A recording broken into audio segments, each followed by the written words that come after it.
New York, Londra, Los Angeles, San Francisco, Milano, Frankfurt, Sydney, Moskova. Bunlar bu zamana kadar kanalımda gezdiğim ve size gösterdiğim kentlerden sadece birkaçı. Ama bugün belki de dünyanın en güzel kentindeyim. Türkiye'nin ve Avrupa'nın en kalabalık, dünyanın ise 6. en kalabalık kenti İstanbul'dayım bugün. İstanbul'u bugün sizlerle birlikte tıpkı bir turist gibi dolaşacağım. Turist gibi öğrenmeye çalışacağım. Sokak sokak İstanbul'u gezip gösterebildiğim kadar İstanbul'un güzelliklerini kamerama yansıtmaya çalışacağım bugün sizler için.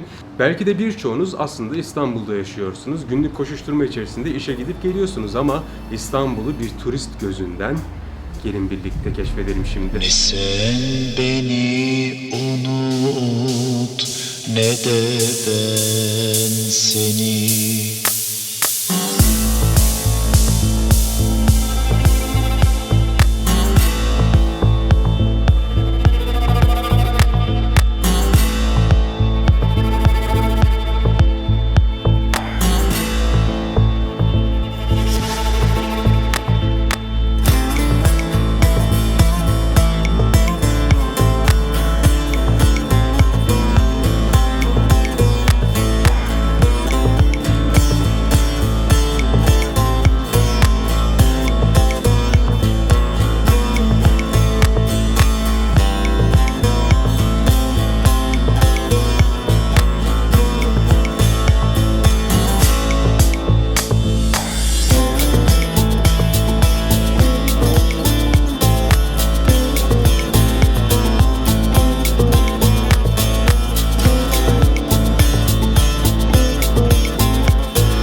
Şu anda İstanbul'un belki de en ünlü meydanlarından bir tanesi olan Sultanahmet Meydanı'na geldik. Sultanahmet Meydanı'nı sizlerle birlikte keşfedeceğiz. Burada İstanbul'un en önemli yapılarından birkaçı bulunuyor. Bunların arasında Ayasofya Camisi, Sultanahmet Camisi ve Türk ve İslam Eserleri Müzesi bulunuyor. Aynı zamanda Sultanahmet Meydanı'nda 2 tane dikili taş ve bir de yılan figürü mevcut.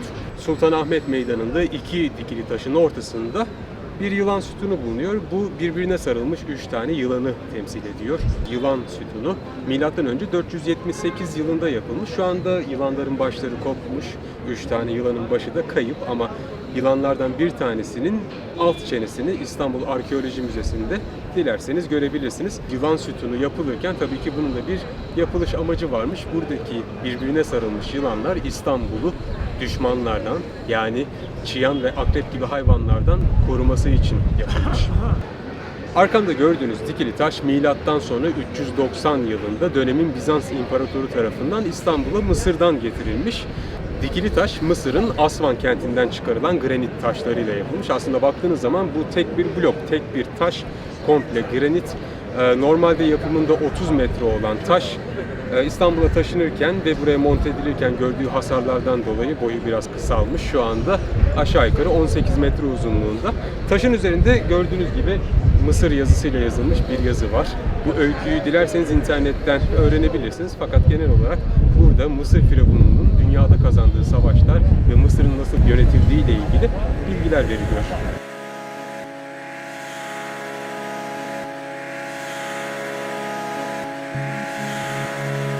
İstanbul'un tarihi o kadar eskiye dayanıyor ki imparatorluklardan önce bile burada insanlar yaşıyorlarmış. Yakın zamanda Küçükçekmece Gölü yakınlarında bulunan Yarımburgaz mağarasında bulunan aletler incelendiğinde bu aletlerin günümüzden yaklaşık olarak 400 bin yıl öncesine dayandığı tespit edilmiş. Bakın 400 bin yıl. Ortalama bir insan ömrünü 80 yıl olarak kabul edersek bu yaklaşık olarak 5000 kuşak demek.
çivi yazısı. Güliz benim yazımı. Ben okurum bu yazıyı. Hadi bakalım oku bakalım. Yalla Mert'in sayın takipçileri, işte siz zannediyorsunuz ki Mert böyle ezberliyor. Buradan okuyor, prompter var, biz böyle tutuyoruz, bizi kullanıyor. Ben böyle tutuyorum, o oradan okuyor. İşte emeklerimiz sonra Ama asıl buradaki emekçi biziz. Ama ilkel prompter bu. Evet. Kağıtla İlker Toprak. çeviriyorsun Ben böyle sayfaları. çeviriyorum. Pembenin Henüz otomatik paramız süpürgesi yetmedi teknolojik El olarak. yazısı da çok güzel değil ama işte ben okuyabiliyorum, alışkınım böyle. Mert, Başlıyorsun. Cennet Mahallesi'nden Pembe'nin otomatik temizlik makinesi gibi. Prompter'dan okuyoruz. İlerleyen zamanlarda siz sayın takipçilerimizin emekleriyle, katkılarıyla daha teknolojik bir prompter alacağız. Okuyacak oradan. Desteklerinizi bekliyoruz o Tabii zaman. ki bekliyoruz desteklerinizi. Mesela Galata Kulesi. Henüz gelmedik. O yüzden şu an size sadece ilk sayfayı gösterebilirim. Henüz şu kısımdayız. Buralar. Evet. Bakın İstanbul Boğaz Turları. Bunların hepsi de çalışıldı. Emek var. Bu bir emek. Teşekkürler.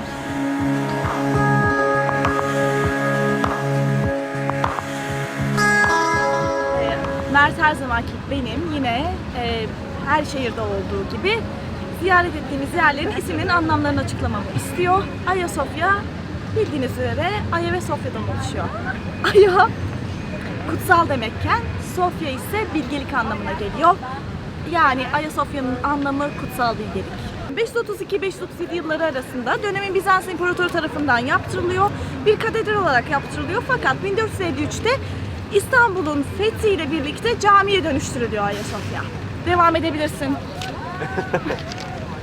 Evet, Gülüz'ün de söylediği gibi 1453 yılında camiye çevrilmiş Fatih Sultan Mehmet tarafından. Fakat Fatih Sultan Mehmet hoşgörülü bir padişah olduğu için daha doğrusu katedralin içerisindeki insan figürlü mozaiklere dokunmamış, onları tahrip etmemiş. Aksine onların üzerini hafif bir sıvayla kapattırmış. Haliyle yüzyıllar boyunca günümüzde dahi bu mozaikler şu anda hasar görmemiş bir şekilde caminin içerisinde duruyor. Müzeye çevrildikten sonra mozaiklerin üzerindeki sıva kaldırılmış ve şu anda müzeye gidenler bu mozaikleri tadını çıkartabilirler. Tadını Bence çıkartmazlar yemesinler. da yenecek bir şey değil Mozaik çünkü bu. nasıl çıkarılıyor tadı? Ben bir Bu açıklar mozaikleri görebilirler. Mozaiklerin tadı nasıl çıkartılır? Yiyorsun, çok Nasıl güzel. yeniyor? Tadı güzel mi? Mozaik Yok, pasta mı? O ama aklına Mozaik geldi. pasta, Şimdi tabii. senin aklına geldi.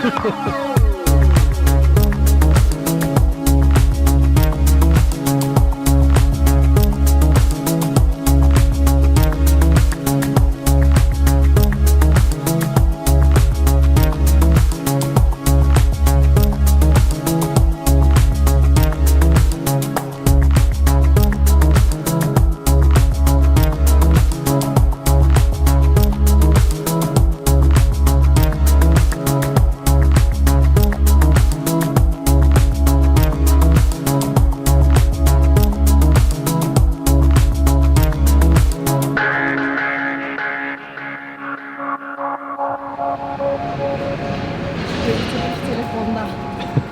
Şimdi az sonra ayağa takılıp düşebilir. İşte o anı bekliyorum yakalamak için ama.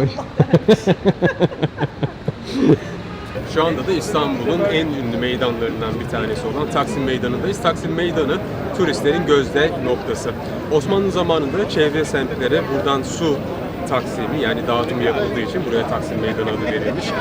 Taksim Meydanı'nın hemen ucunda da yine İstiklal Caddesi var. İstiklal Caddesi'ni de bugün sizlerle birlikte keşfedeceğiz. Özellikle gece hayatıyla İstiklal Caddesi turistlerin uğrak mekanı. Video çekiyorum. O zaman yani Aramıza Cem katıldı. Cem, yarışmaya nereden katılıyorsun tatlım? İstanbul'dan katılıyorum. İstanbul'dan katılıyorsun. Kaç yıldır İstanbul'un yerlisiyle röportaj yapıyoruz. İstanbul Ama yerlisi. Trabzonlu ama olsun. Trabzon asıllı İstanbul yerlisiyle karşı karşı. Aslında karşının çocuğu ama İstanbul'da yaşamak nasıl bir duygu? Cem bize bir anlatır mısın? karşıdan bahset lütfen. Buraları Yok, karşısı gayet güzel. Karşısı. Ama şimdi karşı ne? Burada yaşayanlara göre karşı Anadolu yaşayanlara karşı Şöyle, Avrupa. Anadolu yakası olarak. Anadolu çocuğu yok. Anadolu çocuğu yok. Faysal ne haber? İyiyim, senden ne haber? Benden de iyilik. Hoş geldin. Hoş bulduk. Güliz nereye gidiyoruz ya yemeğe? Vallahi bulamadık Valla bir türlü. canım yer bulamadık koskoca Taksim'de. Çünkü gitmek istediğimiz yerlere erkenden rezervasyon yaptırmamış arkadaşlarımız sen ve Ben- Dursun. Tabii ki her şey benden bekleniyor. Güliz prompter olsun, kameraman olsun, taşısın, housekeeping, room service. Ay ben ne yapayım? Ben nerelere gideyim ya? Her şeyi de devletten beklemeyin. Neyse nereye gideceğiz bilmiyoruz. Belki belki midpoint'e gideriz. Çok konuşuyor, çok. Soru soruyorsa konuşmayayım mı? Videoda herkes sıkıcı böyle... Ben bir soru sordum, kaç cevap?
Cadde-i Kebir, yani Büyük Cadde, İstiklal Caddesi'nin tarihi 17. yüzyıla kadar dayanıyormuş. Osmanlı İmparatorluğu zamanında da aslında burası önemli bir caddeymiş. Değil mi? Öyle ve çoğunlukla hatırladığım kadarıyla da gayrimüslimlerin olduğu bir bölge burası zaten. Yani İstanbul'da eskiden iki parçaymış. Bu taraf daha çok gayrimüslimlerin olduğu bölge. Fatih tarafı da eski İstanbul yine. Müslümanların daha çok ağırlıkta olduğu bir bölgeymiş.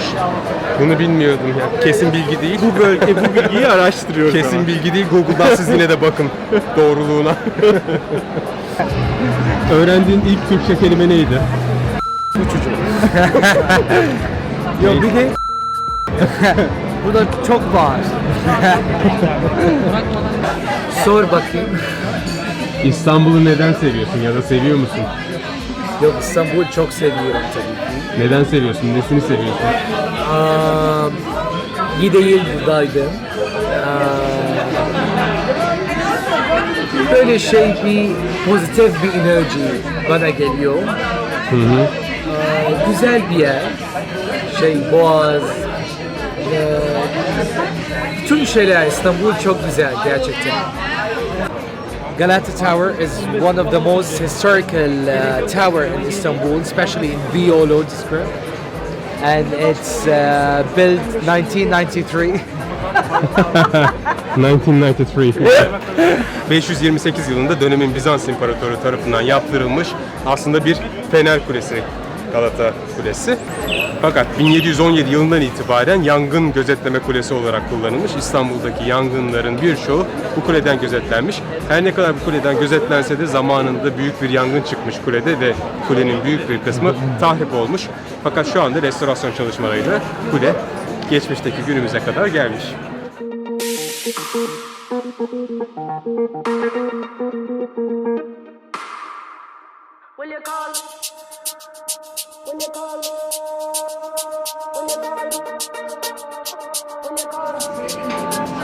Aygül.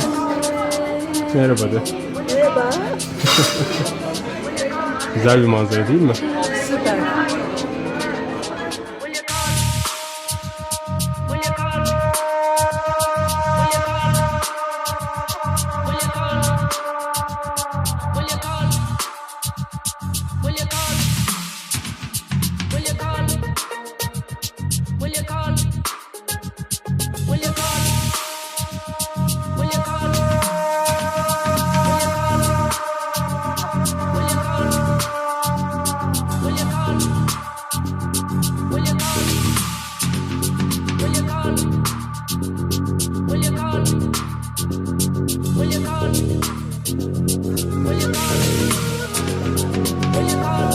Ama video nasıl çıkıyor? Konuştuk mu?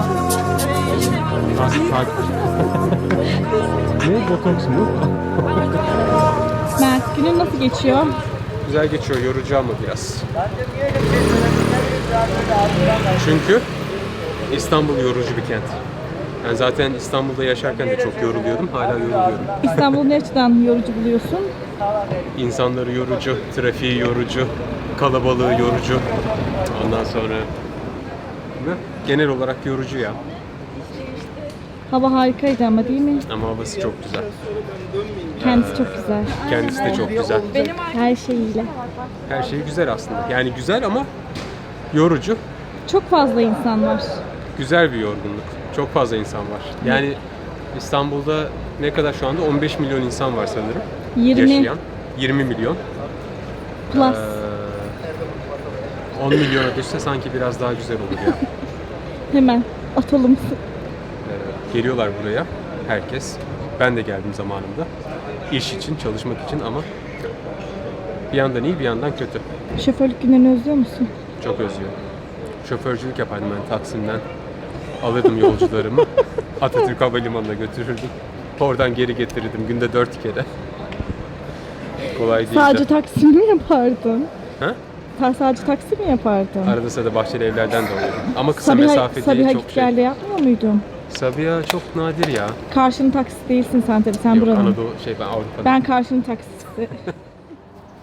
İstanbul'u İstanbul yapan şeylerden biri de belki de İstanbul Boğazı. İstanbul Boğazı tarih boyunca şiirlere, şarkılara, kitaplara ve filmlere konu olmuş. Biz de Boğaz'ın güzelliklerini bugün sizlerle birlikte keşfetmeye devam edeceğiz. İstanbul Boğazı'nın oluşumu ile ilgili kabul edilmiş bilimsel bir açıklama günümüzde dahi yoksa da en kabul görmüş görüş İstanbul Boğazı'nın deniz sularıyla dolmuş bir fay çöküntüsü olduğu.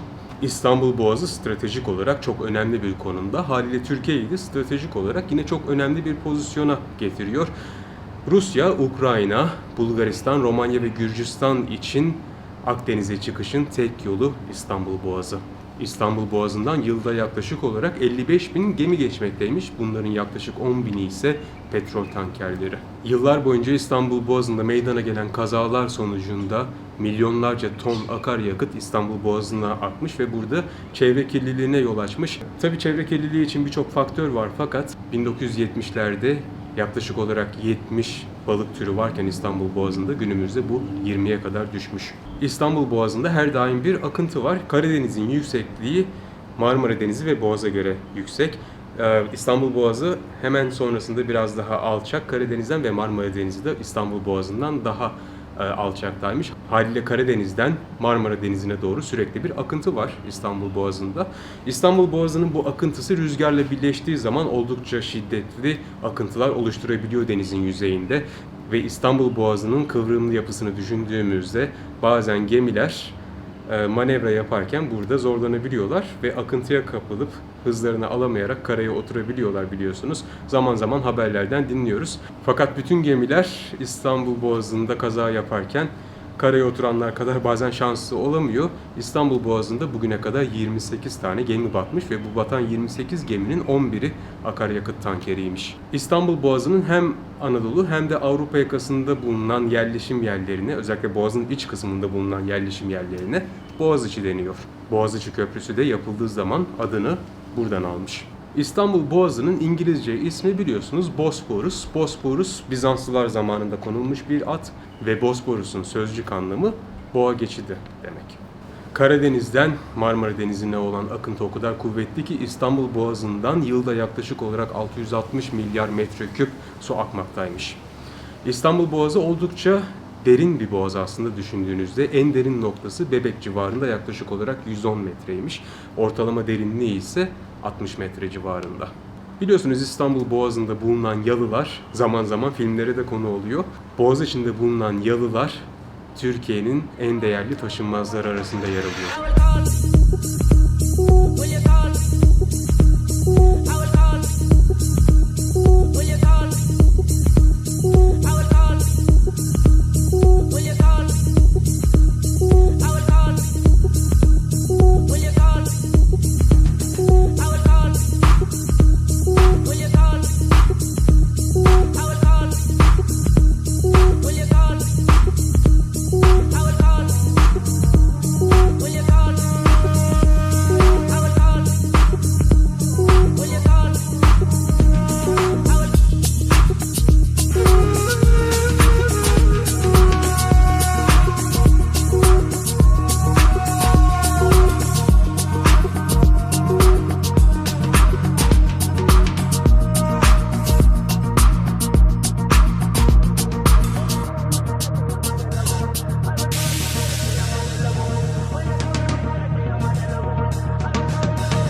İstanbul'un doğal olarak en güzel manzaralarından biri de Boğaz Köprüsü'nün verdiği manzaralar. Resmi adıyla 15 Temmuz Şehitler Köprüsü olan Boğaziçi Köprüsü 3 adla biliniyor aslında. Bunlardan ilki 15 Temmuz Şehitler Köprüsü. İkincisi Boğaziçi'nde bulunduğu için Boğaziçi Köprüsü. Üçüncüsü de Boğaz'a yapılan ilk köprü olduğu için 1. köprü. 1970'te yapımına başlanan Boğaziçi Köprüsü'nün açılışı 30 Ekim 1973'te Cumhuriyet'in kuruluşunun 50. yıl dönümü adına yapılmış. Boğaz'a bir köprü yapma fikri aslında baktığınız zaman tarih boyunca da padişahların, kralların yapılacaklar listesinde olmuş. İlk köprü fikirlerinden bir tanesi 16. yüzyılda Leonardo da Vinci tarafından gelmiş. Leonardo da Vinci dönemin Osmanlı padişahı 2. Bayezid'e Haliç üzerine bir köprü yapma fikriyle gelmiş ve istenirse Haliç'e yapılan bu köprünün Boğaz üzerinden Anadolu yakasına kadar uzatılabileceği teklifinde bulunulmuş. Fakat Osmanlı padişahı bu teklifi kabul etmemiş. Yapımı yaklaşık olarak 22 milyon Amerikan dolarına mal olan Boğaziçi Köprüsü'nden günde yaklaşık olarak 200 bin araç geçmekteymiş. Boğaziçi Köprüsü'nden geçişlerle yaklaşık olarak yılda 150 milyon Türk lirası gelir elde ediliyormuş. Fakat bu gelirin sadece %10'u köprünün bakım ve onarım masraflarına ayrılıyor. Geri kalan %90'ı devletin hazinesine gidiyormuş.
Özlem, artık sıkılmadın mı benim videolarımda çıkmaktan?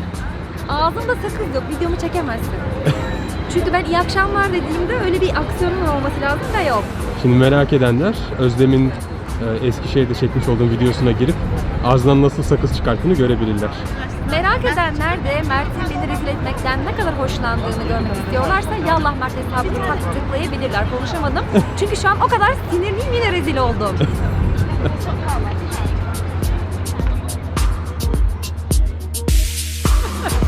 Tuğba çok fazla. Evet.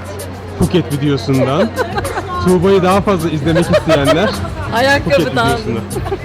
Ben eksik kalır mıyım? Şöyle yapıyoruz. Ama yanlış yere çekiyorsun. Sen göndermiyorsun, sen çekme. Bacaklarını katla çocuğum. Bunu katla. Ay ben pozlarım abi. Melike, nasılsın? Fotoğraf çekmiyor muyuz? Hayır, video çekiyorum. Gayet güzelim. Takipçilerim seni tanısın diye. Gayet iyiyim. Sizleri gördüm, daha iyi oldum. Değil mi Fatih'ciğim? Kameralar var. Kameralara konuşalım. Burada kameralardan kaçan Zeynep. Ben. Sakız yok. Çek. My sister from another mother. Another sister from the same mother.